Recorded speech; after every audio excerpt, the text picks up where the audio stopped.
What a joy to come to you this evening. Indeed, this is the watershed, a transformational with global icons intended to leave an indelible impact in your life. My name is Ike Aqua, and we are coming to you live from all our media platforms at Aqua Ike, and YouTube channel Ike Aqua. So just take note of the difference. On all other platforms, it is Aqua Ike, but on my YouTube channel, it is Ike Aqua. You can also engage us on ikeaqua.com. Once again, this is the watershed, and my name is Ike Aqua. I am excited to come to you this evening as we look at the power of purpose. Again, just a recap of what we did the whole of last month. We looked at our divine connection, the impact that has on our lives. And this month, we'll be looking at the power of purpose. And as usual, we always have wonderful people that we engage with. And today will not be different. But you see, as we reflect on the power of purpose, my mind just went to a man in the scripture that the Bible says that went about, traveled on a long journey. And then as he went, he engaged his people, his servants, and told them to be occupied till he came back. Now, he just gave that instruction, occupy till I come. He did not tell what exactly they were supposed to be occupied with, but at least he gave them an instruction to be occupied till I come. But when the man came back, the sad news is that even though the same instructions were given to all of them, all the seven, they had the same instruction, occupy till I come. When he came back, two of them were applauded because they understood the purpose of the assignment that was given them. At the end of the day, the man was looking out for profitability. The man was looking out for usefulness. The man was looking out for being able to invest and to return with profit. That same instruction, because the others had purpose, they understood the essence of what was given them, the talents and the giftings, they put it to use. The Bible says that one who had 5 went ahead and got 5 more. The one who had 2 multiplied and got 2 more. But the one who was given 1 decided to go and hide it. He did not understand the purpose. So sometimes we hide the opportunities, the avenues, the things that God opens doors for us to access. We hide them because we do not understand why God made that door open to us. But I pray that as we walk the aisles of our lives, we'll be able to understand at every stage what the purpose of God is for us. And until we connect with the purpose of God, we may be battling in vain. We may be walking in vain. We may be walking like someone that cannot see. Tonight, I pray that as our guest shares a life story, true life story, this is not just book story, but as she shares her true life story of her relationship with God and how it has influenced her in her leadership journey and the lessons she's learned over the years, over the period, as to what God is able to do. As she shares those lessons with us, I believe that we will learn useful nuggets, golden nuggets, and we'll be able to embark on our life journey with some of the lessons that we will learn. Once again, this is the watershed. And if you've just joined us, we will just give you a brief of what we normally do. And this obviously is for the first time visitors. We always welcome people who are joining us for the first time, and we want them to be able to fit in right away when they join. And so what will happen is that for about 10 to 15 minutes, our guest, you will be excited to hear from her very soon, would share her true life story, just 1 or 2 experiences that she's had that is really had an impact on her life based on her relationship with God. After she's shared her story with us, the floor now will be open for the next 1 hour for us to engage her and ask all the questions, get all the lessons that we can learn from her. And so get your questions ready, get your comments ready. You may want to post them on Facebook. You may want to inbox me on 054 700 1516, 054 700 1516. You may want to inbox me with your questions. And those of you who are joining us via Zoom, you have the opportunity to ask the questions yourself. So we are excited to come your way. The lady, for those of you, let me just say that initially we had advertised that the former Director General of the Ghana National Development Planning Commission was to have joined us. But there was a challenge and that couldn't come on. And so you may not see her, but by all means, she would come again. We would have the opportunity to meet her. But we have an equally capable, you will be excited about this wonderful lady who has also made great strides when it comes to the things of God and in the corporate and the business world. She's so passionate about your future. And I believe that we'll throw lots of questions on her when it has to do with our future. She may even begin thinking about how do I connect faith and planning? After all, God says that do not worry about tomorrow. So why should I worry? She would have to answer that question before we even start. But this lady that I'm talking about is the founder and the chief executive officer of the Glory Gate Capital, and currently partner and managing director of Liberty Insurance Brokers. Glory Gate is established as an investment advisory firm under the Securities and Industry Law, this PNDC law stuff, 333, that's an easy one. This business model is intended to carry out the business as a fund manager and offer corporate finance advisory services. So today, all the advice you need, you may want to engage her. She's also into the real estate investment area, and as I indicated earlier, into the pensions management fund arena. Joining us today is an amazing woman. She is a wife, a mother, a Christian, a corporate leader, no other but Mrs. Francisca. It is today I got to know that you're also Nyamiche Kakari. Ladies and gentlemen, shall we welcome our dear Mrs. Kakari. Mama, you are most welcome.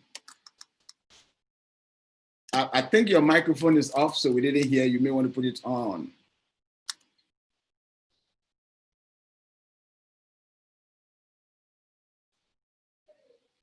You are muted. Okay, good. Okay. All right. Thank you, Apostle. Thank you very much. Great. We are happy to have you, and I know we're going to have an exciting time. Let your questions start flowing even as we engage her. And let us know that God is real. And the essence of this engagement is to open us up, to share our experiences in the corporate world, if the corporate leader, in the business world, if the business executive, in the politics, if the person is a political leader in academia. And so we've had a variety of people joining us. So very soon, Mrs. Kakari will share her true life story with us. Once again, you are most welcome. We are excited to have you. God richly bless you for joining us. So, Miss Nyamiche, God's gift. And for those of you who are not Ghanaian, my friends from Kenya and South Africa joining us. Nyamiche simply means God's gift, right, Mommy? Ma Francisca, that's the meaning of Nyamiche, right? Yes, please. So you are God's gift. A gift of God, yes. Great. And today we are hoping that God will use you to be a gift to many others. All right, Mommy, can we hear your story? Let's go down. Why are you a Christian? You are such. If I should go through, well, I posted your profile, so people already have read about you. But why shouldn't want to serve God? Why shouldn't you take God serious the way you are taking God serious when you've achieved of things in life? This obviously becomes almost one of the first questions we often ask our guests. Someone like you who have gone that far, why are you a Christian? Why are you serving God? What is that unique experience? Can you share your thoughts with us? Also, thank you very much for granting me this platform. I want to thank the Almighty God for the gift of life. And I want to thank the listeners for having faith to listen to me. I was born into a Christian home. My parents showed me the way. And as they put it, if God doesn't give it to you, if Papa Becca said, "Nyami, I'm fine," and there's only God that can give you a gift or anything in life. So, as a child, I went to the Sunday school and all that. And when I grew up, I realized that I better be with God. Mm-hmm. As Osofo said, my name is Mrs. Francisca Nyamiche Kakari. I'm here to tell you how I purposed in my heart to be closer to God and live a meaningful life. Jeremiah 29:11 says, "For I know the plans I have for you." Mm-hmm. As the Lord plans for your welfare, Yeah. plans to give you a future and a hope. It is only God. It is only God. You can't do it on your own. It is only God that can give you a future. What is purpose? Purpose is the reason why we live. Purpose is our objective for which you were created or which something was made. Power is an influence and control by your purpose. Once you are able to identify it, what you want to do is to invite God and work it prayerfully with God to achieve it. The objective I set for myself was to go to the university, be a leader or a managing director of a company, playing a major role, and eventually run my own business. I was born in Titibiasi, yes, in the Ashanti region, Asante Achim North specifically. Titibiasi is in between Konumo and Agogo. I have 10 siblings, and therefore life wasn't easy at all. My parents, as I said, taught us to get closer to God and be humble. My father would put it, if you train a child to be a prince, you grow up being a slave to somebody. But if you train a child to be a slave, then he or she will grow to be a prince or a princess. Secondary school was not easy at all. On vacation where people put on weight, we go home to lose weight because of hard work. We were taught to work hard, in fact, extremely hard. I purposed in my heart that I'm not going to allow any man to put my destiny in a bottle. So I got closer and closer to God, and I studied hard. One day, my father had a misunderstanding with my uncle. This my uncle in 1982 was the only graduate in my village. And my uncle insinuated that my mother should take care of my father and her 11 children because we shouldn't think he would help us. And you know the Ashantis those days. And my uncle insinuated that my mother should take care of my father and her 11 children because we shouldn't think he would help us. And you know the Ashantis those days.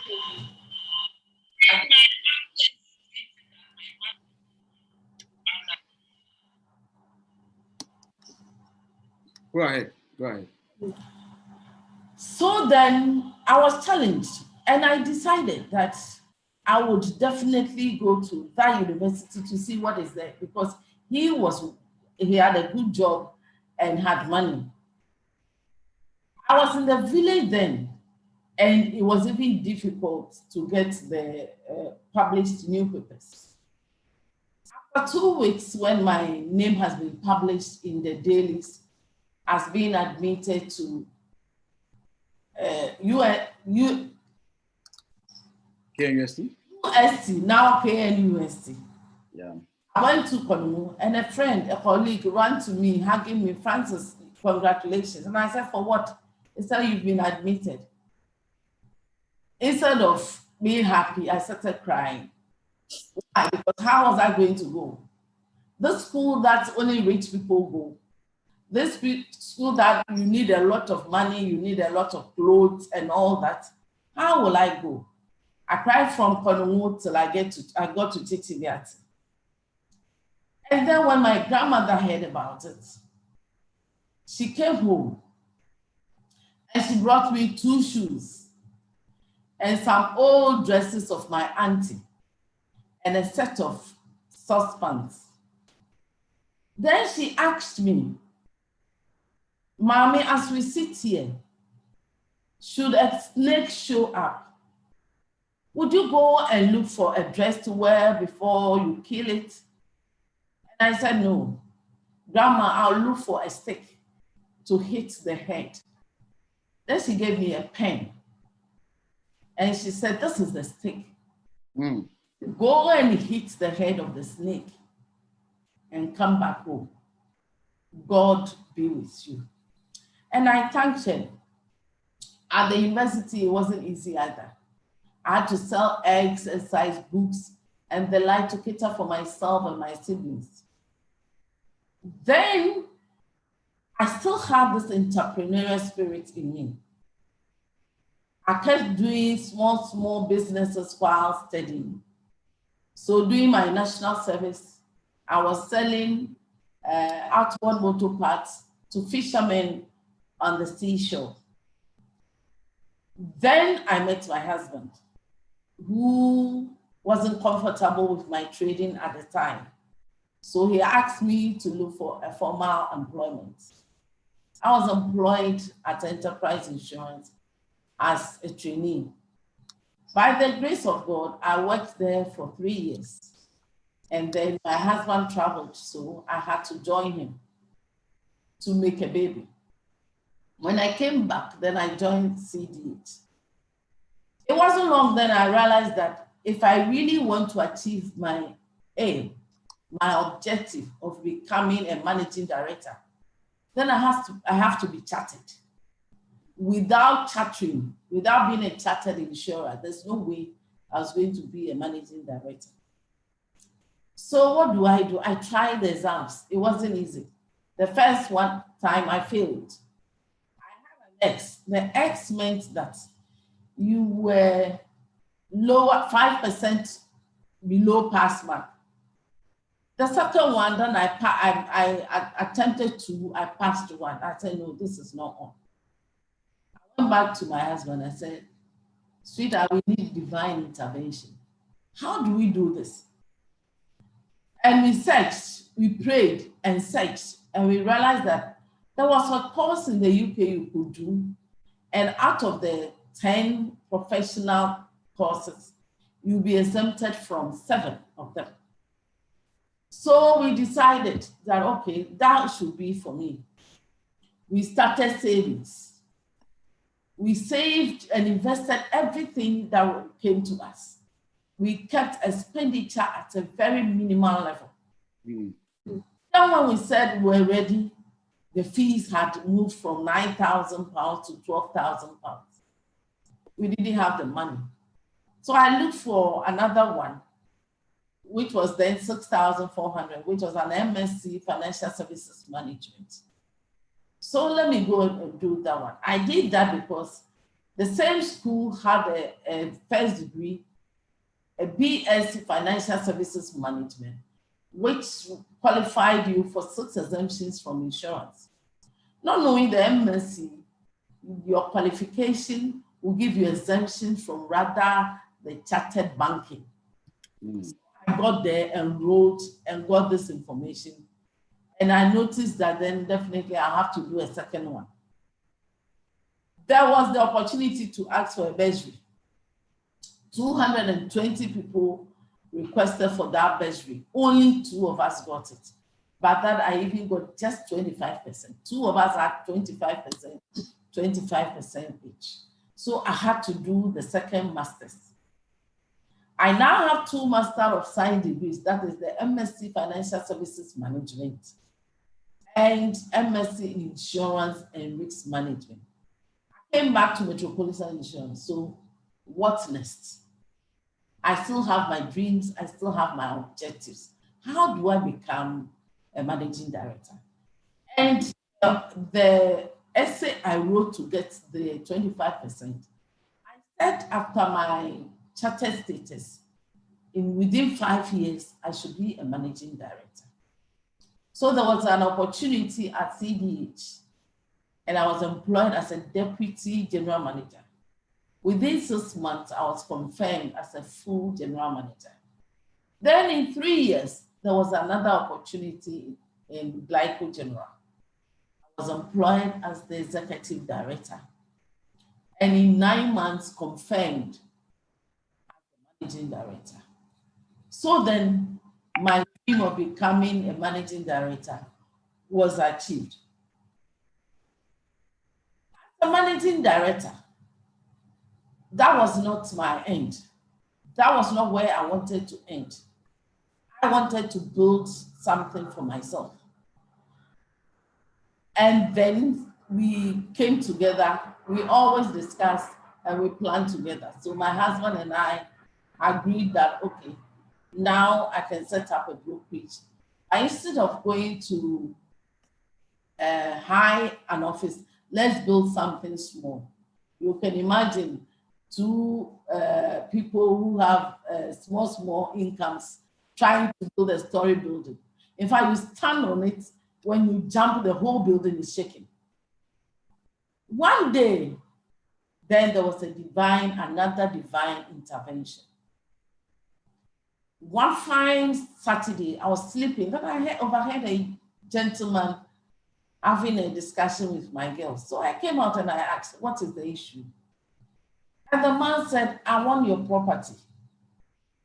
And I'm like, this is a property I have built to do my brokerage, get a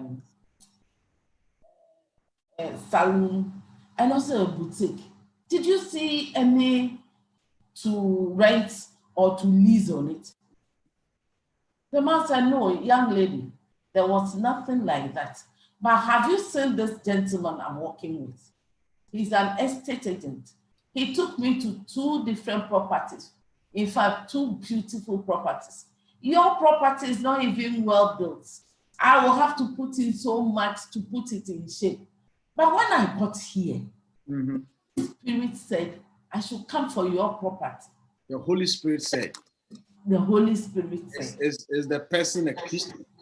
Or you don't even know? He is a Christian. He is a Christian. Great, great. So when he said that, I asked him, what did you say? And he said, the Holy Spirit said, I should come for your property.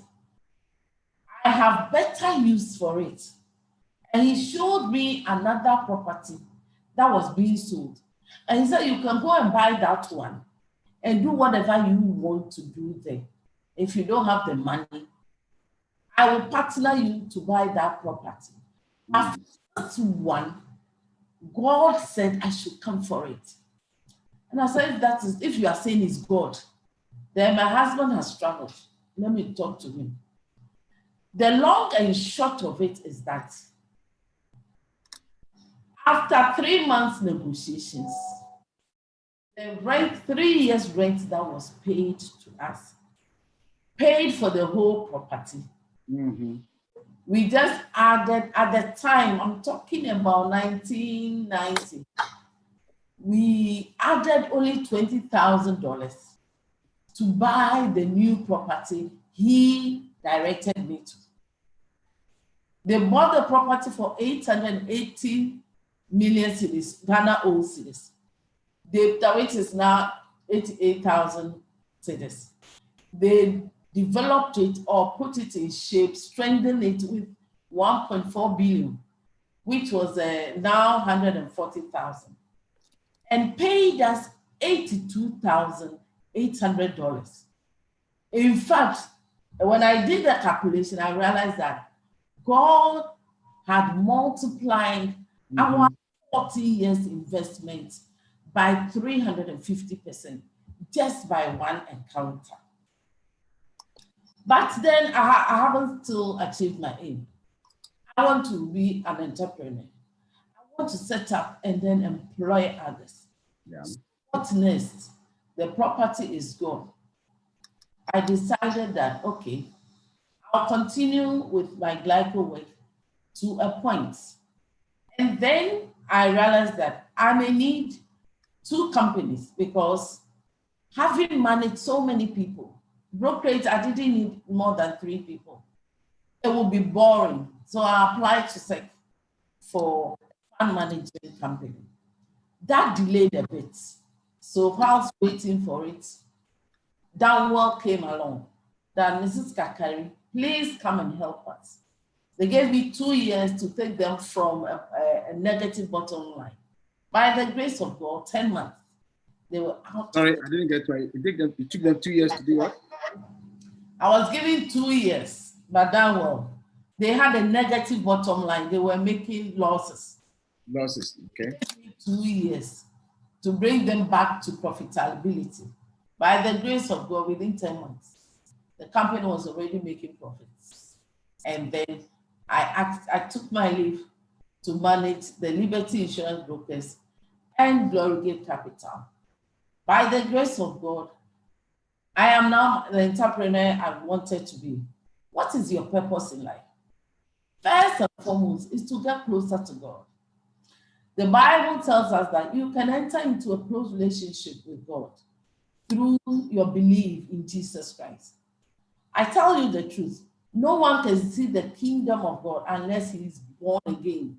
That is John 3:3. I am the bread of life. That is John 6:35. This is Jesus speaking. He says, I am the way.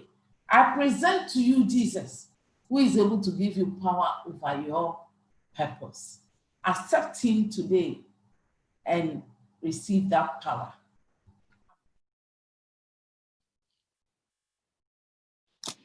Wow. Accept him today. Yes. And you will see that power. Here comes a dreamer, someone right from the word go, have set in her heart and purpose that she will get to the top. Yes. She dreamt about it, she worked on it, she persevered from she to abound. And it's amazing period. Quite a number of those that we have engaged, all came out from a very low background, had challenges even meeting ends meet. And yet, by the grace of God, God was able to tell their stories and gave them a different narrative. And this is what God is able to do. He's able to turn you from whatever level, and then he's able to bring you up. We've also had experience of those who somehow were born into a good background, but yet God was able to open doors they never imagined. They opened doors they never imagined. So we thank God for how God has taken you through, how God brought somebody from nowhere to come and buy your own property and help you establish yourself. That's amazing. Double. This is a song that came, everything a double. This is true double. All right. So, friends, this is the time I want us to engage our dear mom. I want us to get to tap into her life. When you read her biography, it's amazing. Let me just tease a bit of it. She's someone who is into fund management, corporate finance advisory services, real estate, and pension fund management. She's managed Downwell. Let me find out from you, Auntie Francisca. Those days, I don't know which period of time this on a lighter note, you were the MD for Glyco. Well, they have some interesting advert when someone will be driving on a cliff, and then were you there or you were not there at that time? Your mic is off.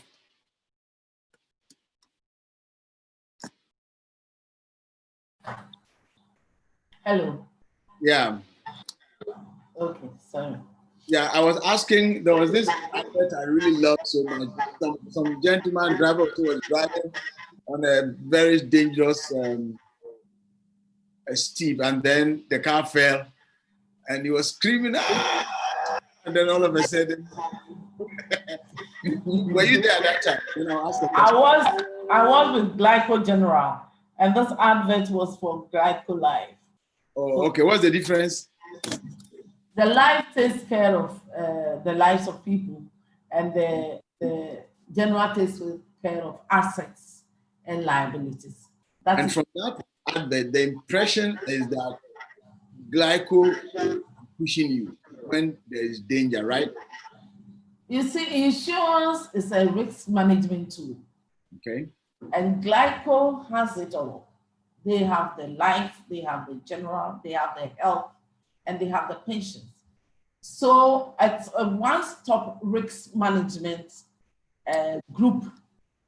So that advert depicts that whether it's your life, whether it's your assets, liabilities, or whatever it is it your future that you want to secure? Glyco is there for you. That's And it. as I reflect and even keep reflecting on that advert, there can be no better life assurance than the life in Christ, isn't it? It That is. is the surest arms that Yes, somebody can fall into. you are right. Some of these insurance companies are not about gratitude, but some of them they talk nicely. But when it's time for you to get your premium, it becomes a challenge. But I'm sure Glyco is not like that. And most importantly, God's arms are not like that. When God gives you His word, no You. matter the challenge, when you fall from that, He will hold you in His loving arms. We thank God for this and interesting testimony of how God is able to step in, how God is able to create opportunities, how God is able to engage our lives and order our steps so that the purpose for which He's called us to achieve, He's been able to achieve it, and God is able to do it. Now, let me, from your conversation, very soon I'll give the opportunity for our friends to ask their questions. But what was it about the managing director that hired you up so much that you were determined to get there? What was it about that office of an The position of a managing director gives you a kind of network you will not ordinarily have access to. As a broker now, when I enter into an office and inform them that I am the former managing director of Glyco General and Downwell Insurance Company, I don't need to say much. Yeah. I don't need to say much. And it is that position that to give me the access to be on the net and all that. So the person goes on the net and Googles Mrs. Francis Kanyamiche Kakari, and you don't do much. They just give you the business. So I knew that I needed to play a role, a major role in the corporate world to be able to have access to that network. Great. Amazing. Now, let friends, those of you on Zoom, you can just indicate with your hands up, or click the reaction button, and I will see your hand up, and then I will allow you to ask your question. Those on social media, you can also ask a question on Facebook, and I will pick it up for her to answer, or you can inbox me or send me a WhatsApp, and I would engage her. But let me Oh dear.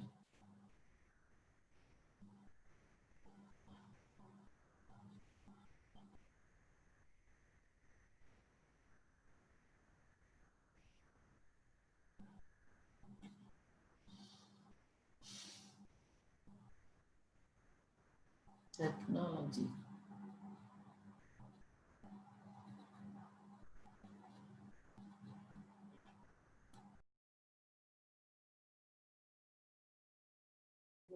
So it appears that we have some connectivity issue with Apostles network.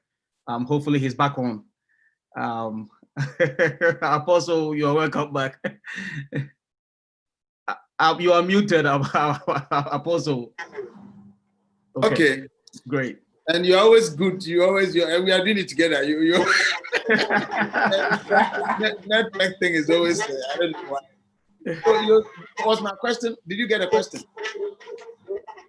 No, please, I didn't. Okay, I was asking that from your narrative, from your background, I've seen that lots of planning went into whatever you did. You had a dream, you had a vision to do.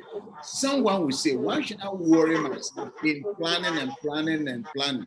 When the Bible clearly states that do not worry about tomorrow, for tomorrow will take care of itself. So why should I, as a Christian, not just pray and believe God to take care of my tomorrow? When you are talking about securing my future and all those things, what would you say to such a Christian who doesn't believe in all these things you are worrying your head about, that we can live by faith? I know that a lot of Christians believe that manna should fall today. Manna did fall at the time of the Israelites. But the manna, God could have rained the manna in their homes. And he rained the manna on the field. They had to go out to pick. It's an interesting one. And God could have rained one manna for a month, but he didn't.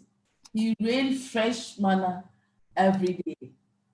In our lives, we don't have to just say God will do it and that's it. We are in need together with God, with prayer and inviting him. He says we should knock and he will open. We should ask and he will give. So you don't sit down and say, oh, God says he has my future and so that is it. You have to plan and work it and be the purpose of God. You have to plan and work it and be purposeful. Again, when I was reading your profile, I don't want to mention the name of the companies I believe is there, but I realized that you say this company, then you came and turned it around to profitability. This company, you came and turned it around to profitability. Whereas today, other people are turning profitable ventures into bankruptcy.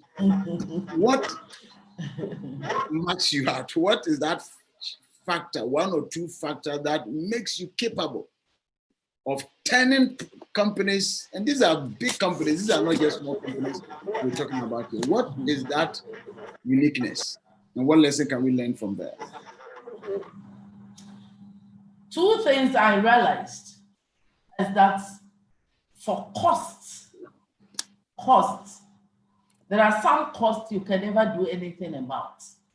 But some of them, you should be able to do something about them. Salaries, you cannot cut them.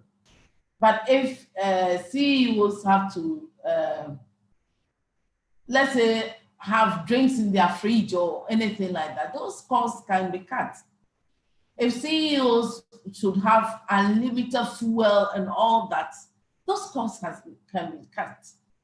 So what I did was to keep costs at the barest minimum. And number two, be interested in what the finance department does.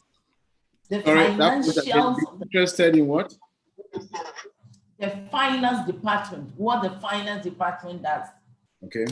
You need to study finance as the managing director to understand the financial documents, to ask questions, and to have answers from your financial man. If not, you'll be sitting there and then you wouldn't know what is happening. Before you know it, your company is gone. So be on top of costs, and two, knowing some finance.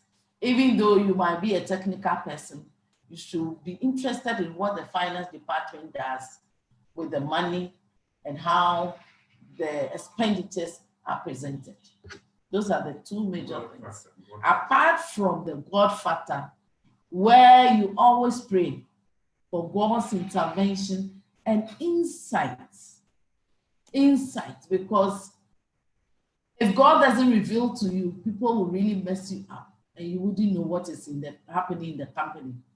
But if God gives you that eyes, then you will always be able to cover the holes or the gaps before they become holes. So I get the impression then that the challenge with most corporate bodies, and sometimes it's a bit sad that quite a number of organizations keep tearing apart. We do not have companies that are lasting over generations, and that has become one of our burden. I think the challenge is our expenditure pattern, where CEOs and top management do not manage within the remit of what the organization can afford. That's the point, right? And does this apply in our homes as Christians? Is there any way this also connects to our way of life? Because Christ is made it very clear that we are the sons of Abraham, so we are supposed to be blessed financially. And yet, quite a number of Christians are going through this very turbulent financial crisis. Is there a link, as it is in the corporate world, between the way we manage our resources? What are some of the areas you think is our challenge as Christians in terms of expenditure, and how can we cut? There is a direct link between how a family manages their expenditure and how their future is built. Let's say there are some families, even fuel, any child can just move a car, go pick friends, go to wherever they want to go, spend money. And some children have their own credit cards, which parents have given them. They spend money without accounting to their parents. The parents just want to offer shopping, let him do it. And especially we women, we yes sell or shopping. What for? You need to explain that. My Kenyan brother on it, so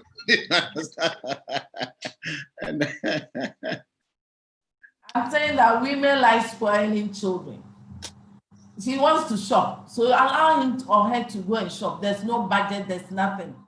Budgeting for the family is very important. Budgeting for the family. Budgeting, to know what we are spending our money on. The income of the family should be brought to the same table. The family should plan how to spend it. When you say family, who are you referring to? Father, mother, or father, mother with children? And if the father, mother, at home, if the children are grown ups to understand figures, they should be part of it. So you know the income of the family and you plan it, taking first your investments, because the future is very important. As day in, day out, the parents are growing. They may not be able to work the way they are working now. So the children have to understand. And therefore, you take your investments before any expenditure. You don't spend money and leave the balance for investment. But the investment for the family should be an expenditure line. In fact, after your tithes and offering, the next one should be your investment. That's how a family should plan. Run, good. Sharon, you will get you would take your take from the Kenyan perspective very soon, Sharon. Okay, so get yourself ready, and I'll come to you. But I have from one Inshira. The first, I don't know whether it's a guy or a girl, so I'm unable to really address the person appropriately. But the question is, can Mrs. Kakari elaborate okay, on the Glory Women Investment Club? What is it about? Can you elaborate on it? And then number two, how are you able to balance your work as an MD and your role as a mother wife, and church? How am I able to Oh, manage? okay. She says she's a lady. She's a woman. So Okay. As an entrepreneur, I keep office issues in the office. okay. So when I come home, because it's a family business, where necessary, we have business meetings. But when we are not in a business meeting, I come home and I'm a mother and a wife, and that's it. So I don't bring work home. I'd rather finish what I need to do in the office and come home and be a mother and a wife. With church, God is everywhere. God's time, all our time is for God. And I don't need a specific time to pray or to be in tune with God. Anytime, anywhere, I am in tune with God. So I don't mingle my roles. I mean, I don't lump them together. When I'm in the office, I am a businesswoman. When I am at home, I'm a wife and a mother. All right. And then what about the Glory Women's Club? She wants a brief Right. answer. Glory Women's Club, the club that we came up with. In fact, we are now going to really promote it because we realize that women are vulnerable financially. Women need financial education. They need financial support. They need ideas. Some people have simple ideas. All they need is some kind of education and some kind of support to be able to set up a business. You don't need so much money to start a business. But you can't, no matter how much you are paid, you cannot be well paid. You cannot be, no company can pay you enough except what you have been able to set up. You are able to start something small. You know that in the future you can grow it. And then you have multiple income streams. And that is what we are educating women to do. Can you give us some practical thing? Assuming I'm a lady, or I'm even a guy, I'm sure everybody needs double income streams or multiple income streams. What practical things can Sharon, for instance, all the way they do? Practically, what are some of the things? Assuming I have 5,500 Ghana cedis, 5,000 Ghana cedis, 1,000 Ghana cedis, or I have an idea. What practically can I do to start something? One of our ladies came to me, Mrs. Kakari, I have 5,000 cedis. What can I do with that? And I said, where Do you is receive a lot of such questions? And he said, he's at the office is at Osu. And I said, you have 5,000 cedis and you don't know what to do. Is there any cocoa seller around your office? I said, no, even in the mornings, getting food to buy is difficult. I said, good. Do you know how much it will cost to build a shed for a cocoa seller? He said, no. I said, go find out. He got a shed. And then I said, well, I know a cocoa seller. Let her bring some people, some ladies from the north.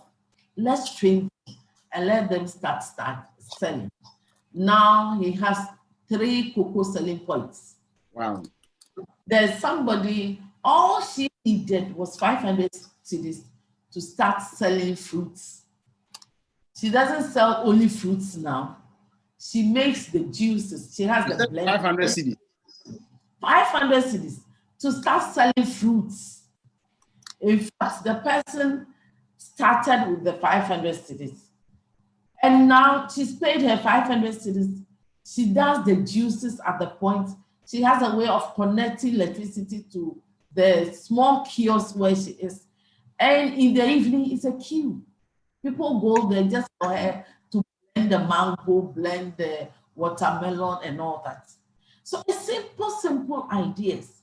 It doesn't have to start big, but the focus must be, let me start and grow it. Right. Okay. The focus must be, let me start. Sharon, let's hear you out. Okay. I wanted to. Oh, okay. Sharon, I think you have to unmute your mic. Yes, I have. Good. Yeah, hello everyone. Yeah, I just wanted to add to what she said, like to agree to the point that she had said, like we need to invest more before we go into expenditure. And most importantly, we need to pay ourselves first, definitely after maybe making our tithes. Yeah. And then number two, from what she said, like we need to motivate ourselves in the sense that we need to plan what we want to invest on, what we want to do, then we make it work. And then yeah, I think that's it. Mm. Yeah. That's a very good input from your end. Yeah. Pay yourself and motivate yourself. That's a very powerful one. Sometimes we get so absorbed in this thing that we never motivate even ourselves. That's a good one. All right. That was more of an input. Nana, let's hear you out. You Okay. wanted to say something. Yes, Mami Kakari, Mrs. Kakari, thank you very much for the time and sharing your managerial experience and your life history also with us. It's really a great joy to hear about some of these things. I've got two questions. I've got two questions for you. First, I really want to go back to your days and your time when you were the MD for Glyco. Um, you know, our culture or our orientation as a people, we tend to, appeal and do certain things for our family rather than, maybe look at competencies and expertise. We don't really prioritize expertise and competencies, but family and friends in our setting, take precedence. And I really want to, get into your mind and maybe share some few thoughts on how, when you were the MD, hiring procedures, your management style, how all of these things, affected it, and how you were able to lead as an MD in this kind of subjects or topics. The second thing that I want to hear from you also is about your thoughts on scaling up. You see, one of the things that I've seen in our setting again is that the average Ghanaian business owner, they typically, set up their business, and all that they want to do is to be able to build one house in their hometown in Kumasi or in a village, and then build another house in Accra, and then buy maybe a Mercedes Benz or something, and that is it. I want to hear your thoughts on scaling up. How do you set up and then go beyond your immediate environment so that the kind of product and services that you want to offer, it doesn't just stay in just one locality, and we need to be able to go beyond our immediate existence. And so please share your thoughts on that and how even you yourself in the business that you're doing, what is the plan? Are there even any plans to scale up? Is scale up something that you even want to consider? Is there an appetite for it? Or like most Ghanaian business owners that I have seen, the plan is just to make some little profit, build one house in Kumasi or their village, and build one in Accra and buy a Mercedes, so that when it's funeral and wedding and other occasions, they will just come around and flaunt their Mercedes Benz around. All right, thank you. I have had just one of my principles in life has been that there's no impossibility in God's dictionary. So I don't go for small dreams. You don't go for small dreams. Small dreams. As I sit here, I've told God that what I am doing, I've seen all of it. I need fresh vision. I need fresh dreams. We need to dream big.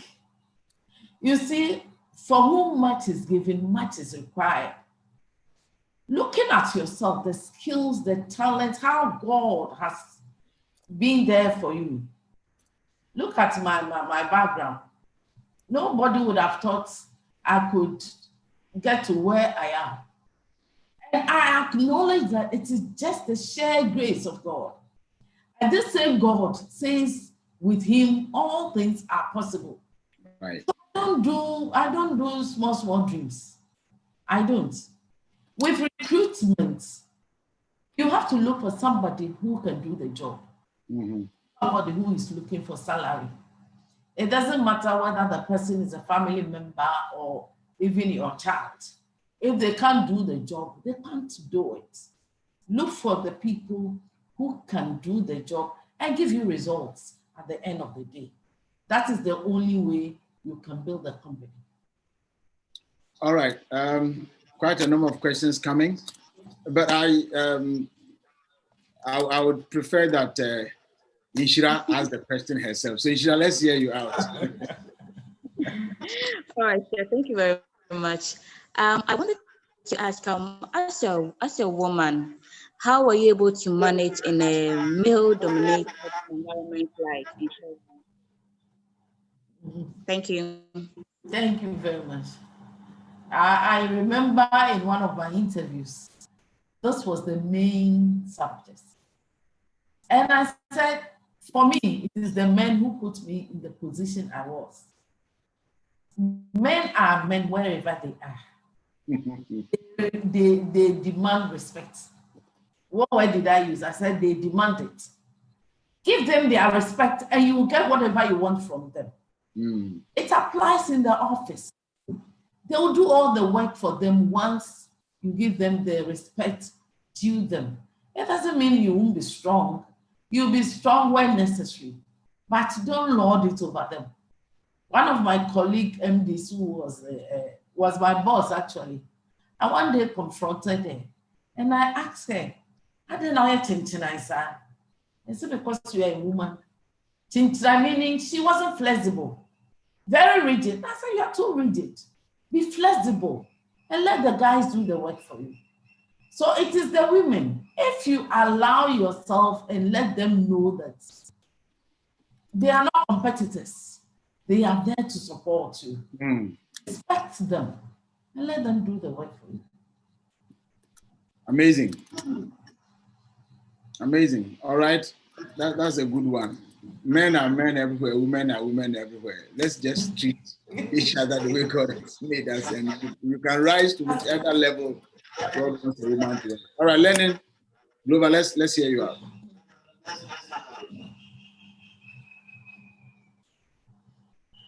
Glover, you may have to unmute your mic. You are muted. Okay, thank you so much. I hope you can hear me now. Yeah, we can hear.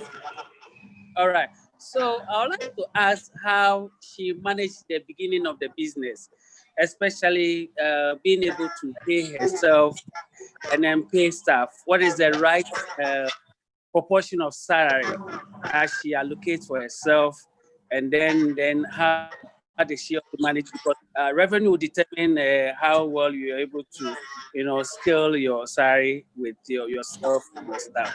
So if she can throw a little bit light, that would be grateful. Thank you. Thank you. Thank you very much. Fortunately or unfortunately, I managed two seriously regulated companies. That is the NIC regulating the brokerage, insurance broking, and SEC regulating the fund management. My presentation stuff to you that before we do anything, a lot of planning goes into it. My husband is a scientist, but he had to become an insurance agent by force.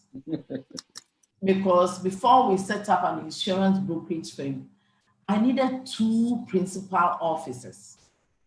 So he became an agent for 8 years. And when the insurance college was promulgated in Ghana, he was among the first to graduate with a an advanced diploma. With his background as being an agent, part-time agent for 8 years, and having a postgraduate, advanced diploma degree, he qualified to be a principal officer of a brokerage firm then. In fact, he set up the insurance brokerage firm because I didn't want any conflict situations because I was in the industry. So the Liberty Insurance Brokers is for my husband, and I am his employee.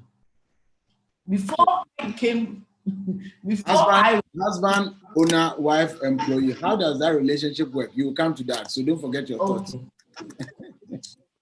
So before I resigned to run the company, I had also gone to the SEC to do the fund management course, the investment course. So I became a professional investment advisor because SEC also requires that I employ 3 professional advisors.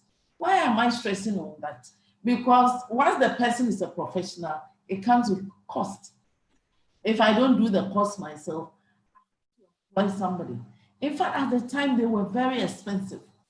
And so I had to do the course myself with the brokerage. My husband was a principal officer with Glorygate, myself and one of my girls. We are principal officers. So the cost is reduced. How did I pay myself? My profile says that I'm into real estate. That is a hobby. A hobby. My hobby is construction, which I commercialized. So I pay myself through rental income. I don't pay myself from the companies. Thank you. Great. All right. There was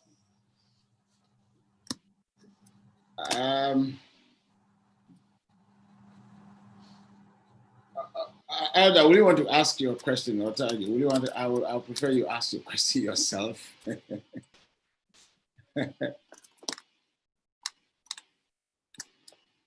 Yeah, unmute your mic. Okay, thank you, Apostle. Go ahead. Mic is muted. Yeah, you can go ahead. Madam Francisca has a powerful testimony. I just wanted to know what she's doing to mentor women, especially Christian women, so that it's not just prayer, but that they can also excel as women in the marketplace and professionally. Do you have a structured program for mentoring women, and so that you can beget several of your type in Ghana and even beyond Ghana? That's my question. Thank you. Thank you very much. We have a club in place, Glory Women Investment Club. Glory Women Investment Club.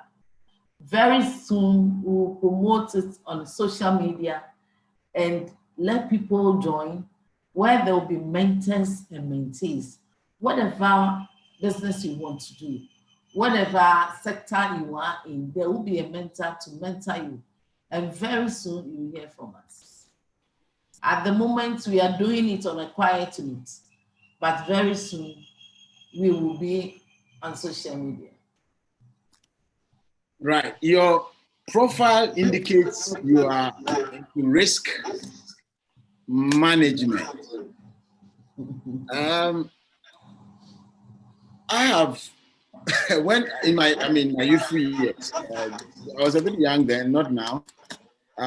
We had an incident in Ghana, a team called Hiram and R5. I recall that time I had returned from studies outside, and I didn't know much about what is happening, and I was introduced to this R5. And all the lovely cash I had, they did a lot of justice with it. And today we have the Men's Gold Saga and other challenges. As a risk counselor or a risk management expert, what are the areas we have to look out for in determining which are sustainable investments opportunities and those that would eventually get into debt? Are there some red flags that people as Christians must know? Because the money in your hands, you are stewards of God's money. And so we must be careful where we put it. What are the red flags we need to look at, whether in Ghana, in Nigeria, in South Africa, in Kenya? I think these things have similar characteristics. Thank you, Apostle. Any investment that promises very high interest rates or returns is enough red flag. You see, you cannot say you will not take risk, but you take calculated risk, a risk you can calculate. I can decide to, let's say men's gold. I can decide to invest with men's gold. Why? I will find out when they started. Timing is your line cut a bit, so we didn't get that initial comment. We heard you say men's gold, but we didn't hear the next one. Saying that people should take calculated risks. If I want to invest in men's gold, I'll look at what time they started. How much interest are they giving? How long have they operated for? And what has been the experience? The reason being that the longer they stay on, the higher the risk. Those who started early with them, they didn't lose money. It was those who started later. But those are not calculated risks for people who, if you are not a financial person, you will not be able to know when to go in and when to pull out. So go for, let's say, lands, investment in lands. It doesn't have to be in Accra. It can be in Kasua. I remember before I went to school, a man of God said that we should go and buy land at Kasua. Very soon we hear East Kasua, West Kasua, Millennium and all that. At the time, Kasua land was just 50 cedis, I think. And yogurt at the time, that 50 cedis could buy like 50 of yogurt. I mean, you could purchase it. That means that one plot of land was equal, the cost of one plot of land was equal to 50 pieces of yogurt. And people will go to church and after church purchase yogurt, and where that at the time I was attending a church that had chichinga. What is the name of how do you call chichinga in They had chichinga, they had roasted meat. People will purchase the yogurt and purchase the roasted meat. When I was going to school, when the man of God said, go and buy, I did buy 10 plots.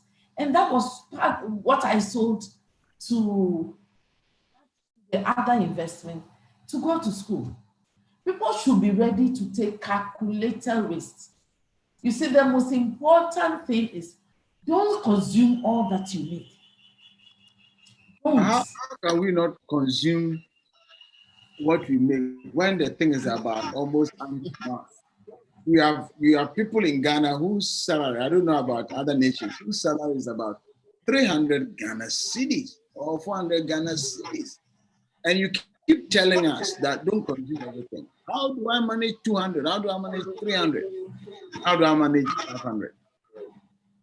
That is where multiple income streams come in. So you are paid 300 cedis, but you don't work weekends. You don't work either. You go to work at 8. Before 8, you can do something. After 5, you can do something. Weekend, you can do something. Let's manage our time properly. Let's look for what do we have passion for? What is our hobby? Let's commercialize it. Somebody can talk and talk and talk. And instead of talking on phone, some small boys around you and start teaching them. Their parents will pay for it when they know that you are good. Mm. Manage our time properly and get multiple income streams so we'll be able to invest. Because the future, I don't think will get any easier. That's an interesting one. That's an interesting one. You again, I have the question. So if you those of you in Zoom on a Zoom platform, if you want to ask, let me know. I'll allow you, so that it doesn't be only for those who are not here. Anyone on the platform who wants to engage, Madam, we are very soon coming to the end of the session, and I would believe that if there are any questions, it should come now. Now, Madam, whilst I wait for any possible question, we're talking about, okay, one of your areas of interest is the area of innovation and creativity. Innovation and creativity. Now, I want to find out how can we translate. Now, I want us to look at it from the Christian perspective. I want us to look at it from our relationship with God and our work for God, not in a corporate world, but for God. How can we bring creativity and innovation in our Christian work to make the kingdom attractive and valuable? So that if it was a business entity, it would become profitable. Thank you, Apostle. In every endeavor, we need God. It is His church, but we need to ask Him to come. How many hours do we pray? How many hours do we give to His work?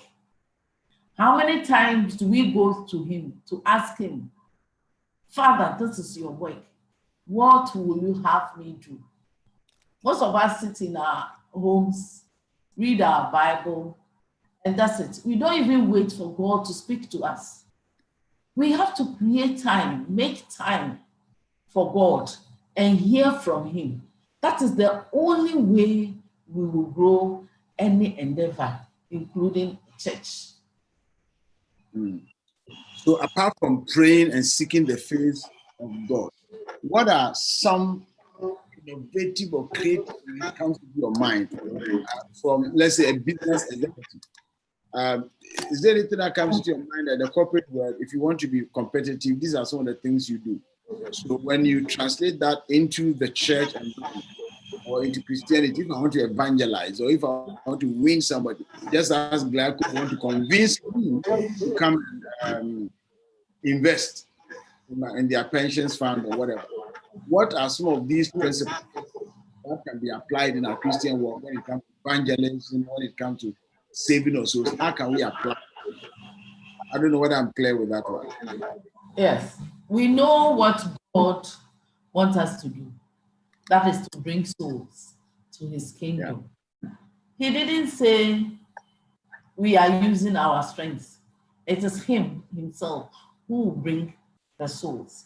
When the souls come, we are to disciple them. Just as when you have a company and you employ people, you train them. When you train them, then they can replicate their type. If you don't train the new souls, if you don't disciple them, then you are not doing God any favor, because it is the same people that you will need to go out there to bring us in. So training is very good. Making time for them is very good. And you see, most of these things, sometimes we think we can use our strengths. It is God. It is He Himself who can do it. It is only God who can do it, and we have to rely on Him.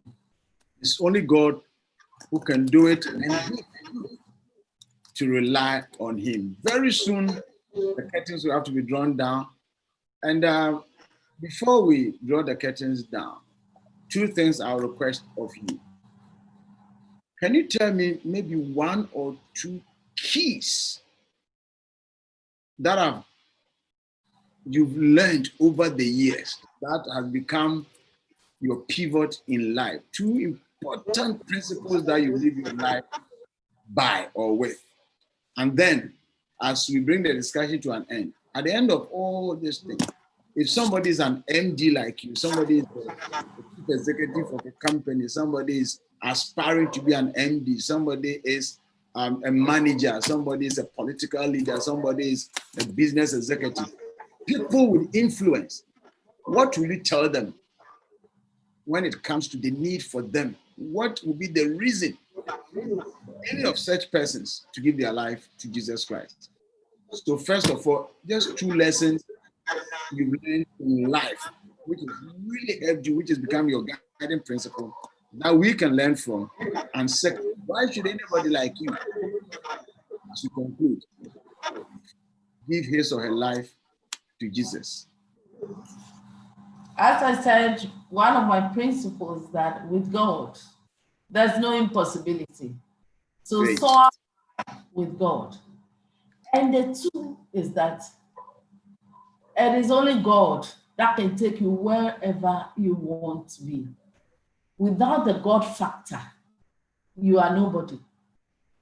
You need to realize that without the God factor, you could be anyone on the streets. I, the days, went with a friend to an area, and she saw ladies who were prostituting, and I told her, don't look upon them. It is just sheer grace. You don't know where it's coming from. It is sheer grace that some of us, God has kept us till today. So for me, without the God factor, if you don't realize it and you don't give him the praise for that, then you are waiting for your downfall. Then the executives, I will tell them the same thing. It is God who multiplies. It is God. You will take the effort, you will make the effort. If God doesn't multiply, it will be multiplied by 0. It is only God who will give you that positive multiplication, exponential multiplication. Thank you. Exponential multiplication is only God who can do that. Friends, you may have been listening to us or you may have just joined. But the critical factor in all this is that, yes, you read her profile, she's an amazing lady, she's achieved lots in life, competed with all kinds of people, men and women, gone through the mill.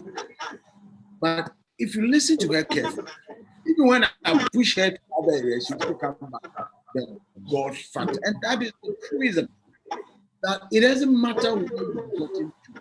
Yes, maybe you don't come at God, you've gotten to some stage in your life. But can you imagine if there was a God factor? It means that today, if you were with God, you would have been 50.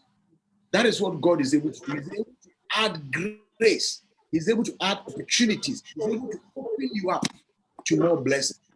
That is what God is able to do. He's able to enable you to navigate the way to excellence. He's able to guide and guard. He's able to lead you to create opportunities. She said that her desire to become an MD was because she wanted to be able to connect with power brokers. She wanted to be able to connect with the movers and shakers of society. That was her dream. That was her passion. From nowhere, she had a dream. She believed in God. She trusted God. And God lifted her up. And today, at her testimony of being the former MD of so and so, the former director of so and so, opportunities are able to come her way. That is what the watershed is all about. To give you a watershed experience, an experience you will never forget, an encounter that will live with you the rest of your life. Maybe you've not tested this. You've not seen the need for it. And sometimes you may not see the need for God until you have experienced God. You may not see the need for something until you have experienced it. You may not see the need for warm clothing until you've gone into a temperate environment. That is what life does. You may not see the need for God until you have tasted God. But above all, one day, whether you see the need for God or not, there is going to be a period of accountability. And we want to encourage you, managing director. We want to encourage you, finance officer. We want to encourage you, corporate executive. We want to encourage you, the laborer. We want to encourage you, the cleaner. We want to encourage you, the messenger. We want to encourage you, the customer relations officer. That whichever field you are, no matter how blessed or no matter the door that has been opened to you, the Christ factor changes the equation, it changes the narrative. And I pray that as you listen to these persons who have achieved in life and yet always talk about the God factor, allow God to bring that change. Yes, I'm not saying without God you can't do anything in life. You may have achieved something, but the God factor will catapult you to a different level. But you see what? At the end of the day, whether you're able to do something or not, one day we shall all appear before God and we shall give account of our life. As I indicated in the introductory remark, that a man traveled and came back for accountability. And Jesus gave that parable to let us know that yes, your life must have a purpose. Your giftings must have a purpose. Your talent, the opportunities, the people that come your way, the contacts God creates for you. These are all resources. The opportunity, the level of leadership role God gives you, the kind of people God connects you to. These are all talents that God has given you. At the one end of the day, God is requesting and demanding profitability and accountability by his standards, not by your standard or by a business standard. When the day of reckoning comes, when the day of judgment comes, what will be your response? If you do not know what the future holds into eternity, I want to give you an opportunity today, Mr. Managing Director, Madam MD, Madam Corporate Executive, Madam Human Resource Manager, Madam CEO, Sir CEO, we want to give you an opportunity to give your life to Jesus Christ, and you will never regret it. If you want to give your life to Jesus, no matter your level, whether you are top management or you are junior staff or you are above no rank, the God factor brings us all together in him. In Christ, we are all the same. He's able to lift you from nowhere to somewhere. So if you want to give your life to Jesus, I want to encourage you right now to make the decision of your lifetime by giving your life to Jesus Christ, and you will never, ever regret it. No one has given his life to Jesus and regretted it, and you will not regret it. So if you want to give your life, please just repeat this after me. Say, dear Lord, I know you love me, and so today I accept you as my Lord and my personal Savior. Walk with me as I walk with you all the days of my life. In Jesus' name, I confess you as Lord. Amen. Now, if you have made this confession, this is the greatest decision you have made in life. First of all, your name is written in the book of life. Secondly, you have become a child of God. Thirdly, God is going to direct your path, and he's going to cause your dreams and plans and purposes to come to pass. He will give you the support, and above all, he is going to lead you into eternity. One day, when the trumpet sounds, you will not be left out. And this is why we come your way, that God will give you skills to live here on earth, skills to excel in business, in academia, based on the various experiences that are shared. But in addition to that, give you a full package. You become the child of God, and you are catapulted into a platform that will secure your eternity. So that when Jesus comes, you'll be glad you gave your life.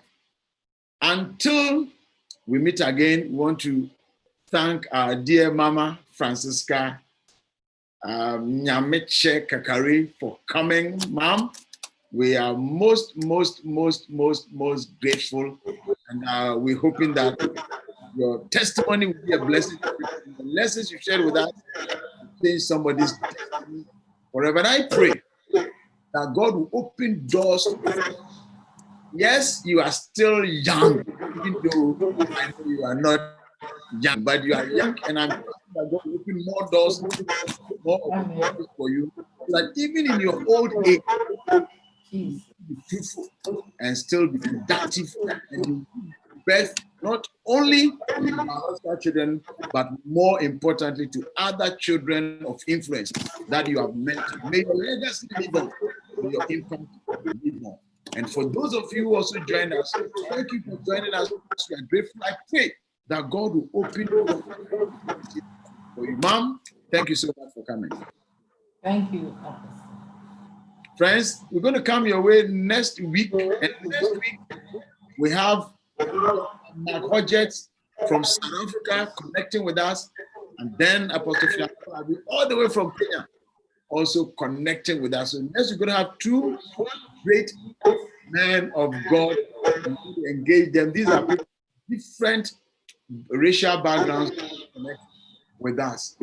And until I meet you again, this is Ike Aqua live coming to you on the Watershed. And I pray that the good Lord will bless you. For those of you who connected, I pray over your life. I pray that God will open doors. I pray that the Spirit of God will cover you. I pray the presence of God will be upon you. May God open your understanding, open opportunities, open doors you never imagined. May God create opportunities for you. May God establish your going out and your coming in. May God take you to the top. And may He watch over your dream. May He watch over your vision. May He watch over your plans and strategies. And may it come to pass that it shall be said of you that you dreamt, you had a purpose, and the purposes of God has been accomplished in your life. God richly bless you as you leave this meeting with these blessings in Jesus' mighty name. God bless you, and bye-bye.